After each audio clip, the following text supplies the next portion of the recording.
Assalamualaikum warahmatullahi wabarakatuh. Kali ini kita akan membahas mengenai bab 2, yaitu tentang pecahan. Ini bentuk umum yang pertama kali harus kita tahu itu adalah bentuk umum dari pecahan. Bentuk umum dari pecahan itu seperti yang udah Umi tulis di situ, A per B. Itulah bentuk umum dari pecahan, di mana A itu disebut sebagai pembilang dan B itu disebut sebagai penyebut. Nah, contoh dari pecahan ini hanya bentuk umumnya ya. Kemudian kita masuk sekarang contoh dari pecahan itu. Yang pertama itu 1/4. Jadi 1/4, 4 itu disebut dengan penyebut namanya. Kemudian 1 itu disebut pembilang. Nah, kemudian yang kedua, kita bisa menyatakan pecahan dari suatu gambar, di mana dari sebuah gambar itu ada yang diarsir. Coba perhatikan ini. Ini gambarnya persegi. Kemudian di dalam persegi ini terbagi menjadi 4 bagian. 1, 2, 3, 4. Itu dia. Dan yang ada di arsir itu hanya satu bagian atau satu kotak saja. Nah, cara membuat pecahannya itu adalah 1/4. Dari mana bisa disebut 1/4? 4 itu diperoleh dari keseluruhan kotak yang ada di dalam ini. Tadi berapa kotaknya? 1, 2, 3, 4. Itulah 4-nya. Kemudian 1 itu diperoleh dari mana? Dari kotak yang diarsir. Ini kotak yang diarsir hanya 1. Jadi 1/4. Itu dia. Kemudian yang ketiga, contoh yang ketiga, gambarnya itu adalah segitiga. Umi bikin ini. Ini segitiga siku-siku. Berarti ada berapa bagian di sini? 1, 2. Ada 2 bagian, maka per 2. Dari mana satunya? Itu dari daerah yang diarsir. Daerah yang diarsir hanya 1 bagian, maka bentuk pecahannya menjadi 1/2. Itu dia. Selanjutnya itu kita bahas mengenai pecahan senilai. Pecahan senilai itu pecahan yang memiliki nilai yang sama, ya. Dimana di dalam pecahan senilai berlaku jika ada pecahan A per B, maka berlaku sama dengan A dikali M per B dikali M, atau A per B sama dengan A dikali N per, di sini ya, ini B dikali N, atau A per B sama dengan A bagi P per B bagi P, di mana M, N maupun P-nya itu adalah sembarang bilangan bulat, tapi bukan 0. Kalau 0 nggak bisa ya. Jadi dari mana kita bisa dapat pecahan senilai? Itu kita bisa dilakukan dengan mengalihkan atau membagi pembilang dan penyebut dengan bilangan yang sama. Lihat kembali. Di sini A per B sama dengan A kali M per B dikali M. Jadi ketika ini ya, ketika M ini ada angkanya, itu angkanya harus sama, dikali dengan di atas dan di bawahnya. Itu dia. Kemudian yang ini, N itu angka yang sama. Jadi ketika dikalikan dia sama. Ya. Kemudian ini bisa juga dibagi. Kalau dibagi, dia juga dengan angka yang sama. Makanya di sini Umi bikin ada P, di sini juga P.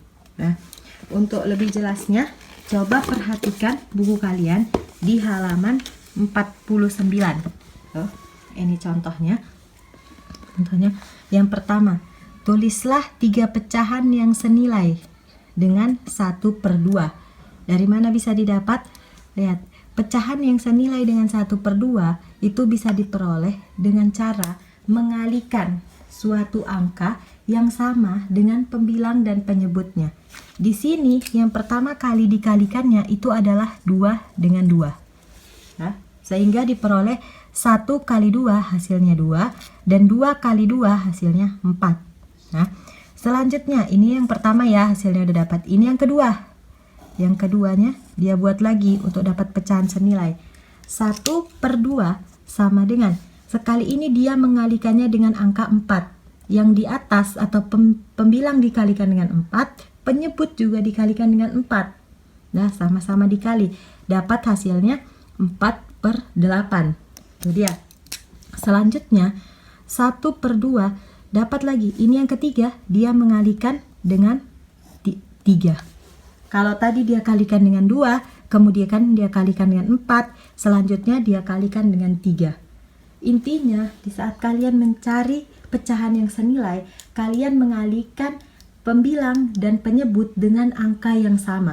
Jadi nggak boleh di sini kali 3, di sini kali 2. Ketika di sini dikali 3, di sini juga kali 3. Kalau di sini mau dikalikan 10, di sini dikalikan 10 juga. Angkanya bebas, terserah kalian berapa aja. Yang penting, seperti yang Umi bilang, sekali lagi Umi ingatkan, harus sama. Ketika di bawah dikalikan dengan 3, di atas juga dikali 3. Nah, begitu caranya. Jangan sampai diberikan angka yang berbeda. Itulah intinya. Ya. Jadi dapat 3 pecahan yang senilai dengan 1/2 itu adalah 2/4 hasilnya ya, 2/4, 4/8 dan 3/6 itu hasilnya. Nah, kemudian yang selanjutnya kita membahas mengenai menyederhanakan pecahan. Untuk menyederhanakan pecahan ini hampir sama sebenarnya untuk mencari pecahan senilai ya, hampir. Tapi kalau tadi di pecahan senilai kita bisa dikali atau bisa dibagi. Kalau di dalam menyederhanakan pecahan itu hanya bisa dibagi. Dan dibagi dengan angka yang sama juga. Ketika pembilang dibagi 2, penyebut juga dibagi 2. Contohnya, supaya lebih jelas Umi kasih contohnya. 12/20 sama dengan, lihat, kita mau menyederhanakan. Menyederhanakan istilah lainnya kalau kalian biasa dengarnya itu istilahnya dikecilkan. Jadi angkanya lebih kecil. Itu dia biasanya kalian nyebutnya gitu. Kemudian ya, cara mengerjakannya sama-sama dibagi 4. Itu dia. 12 dibagi 4. Artinya kan pembilangnya atau angka yang di atas dibagi 4 dan penyebutnya angka yang di bawah dibagi juga sama 4. 12 dibagi 4 itu 3, 20 dibagi 4 itu 5. Jadi 12/20 kalau disederhanakan itu 3/5. Disederhanakan sampai sekecil-kecilnya atau sampai sesederhana-sederhananya. Sampai dia nggak bisa lagi dibagi dengan angka yang sama lagi. Nah, yang kedua, contoh yang kedua. 18/36. Ini kan angkanya lebih banyak daripada yang tadi. Kalau kalian susah cara menyederhanakannya, kalian sederhanakan satu persatu, artinya pelan-pelan dari angka yang terkecil terlebih dahulu. Lihat, angka yang terkecil disederhanakan dengan cara dibagi 2. Kalau bisa dibagi 2, bagi 2 dulu. Atau kalau dia nggak bisa dibagi 2, otomatis dibagi 3 terlebih dahulu. Yang sini kita bagi dulu dengan 2. Kita bagi 2, sama-sama dibagi 2. 18 dibagi 2 sama dengan 9. 36 dibagi 2 sama dengan 18. Lihat angkanya 9/18. Masih bisa dibagi atau tidak? Kalau masih bisa dibagi, buat lagi pembagiannya. Sederhanakan lagi. 9/18 disederhanakan lagi, itu sama-sama dibagi 3. Sama-sama dibagi 3. Kenapa sama-sama dibagi 3? Kalau sama-sama dibagi 2, 9 tidak bisa dibagi 2, hanya 18 yang bisa dibagi 2. Jadi kita bagikan lagi sama-sama dibagi 3. 9 dibagi 3 sama dengan 3. 18 dibagi 3 sama dengan 6.